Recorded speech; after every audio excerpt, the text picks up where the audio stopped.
அம்பாள் ராஜராஜேஸ்வரனுடைய திருமேனியில இருந்துதான் எல்லா வஸ்துக்களும் இந்த பூமியில சிருஷ்டிக்கப்பட்டது. எல்லா தேவர்களும் அம்பாளுடைய திருமேனியில இருந்துதான் வந்தாங்கோ. எப்படி அப்படின்னா லலிதாவை பார்த்தீங்கன்னா ரொம்ப நன்னா சொல்றது, அம்பாளுடைய 3 கண்கள், அந்த 3 கண்கள் இருக்கணும். அதுல இருந்துதான் சூரியன் சந்திரன் அக்னியை அம்பாள் சிருஷ்டிச்சா. அம்பாளுடைய சிரிப்பு இருக்குல்ல, அந்த சிரிப்புல இருந்துதான் மகா கணபதியை சிருஷ்டிச்சா. அம்பாளுடைய ஹிருதயத்திலிருந்து பராம்பிகை சிருஷ்டிச்சா.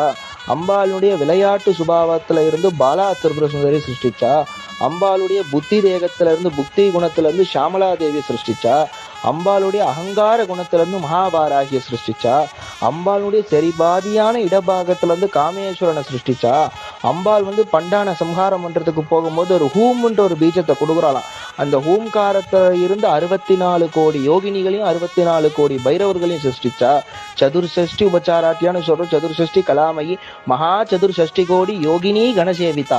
64 கோடி யோகினிகளும் அம்பாளை கை கூப்பி அம்பாளை அலகோலம் பண்றதான். அந்த 64 கோடி யோகினிகளையும் 64 கோடி பைரவரையும் அம்பாளுடைய ஹூங்காரத்துல இருந்து சிருஷ்டிச்சா. அம்பாளுடைய அந்த நகங்கள் இருக்கும், அந்த நகங்கள் 10 நகங்கள் பெருமாளுடைய 10 தசாவதாரத்தை அம்பாள் சிருஷ்டிச்சா. இப்படி எல்லாத்தையுமே அம்பாள் தான் சிருஷ்டிச்சா. அதனாலதான் அவ மகாராக்னி, அவளுக்கு மேல ஒரு வஸ்துவே கிடையாது. ராஜராஜேஸ்வரிய ஒருத்திய தரிசனம் பண்ணி ஒருத்திய பூஜை பண்ணா போறோம்.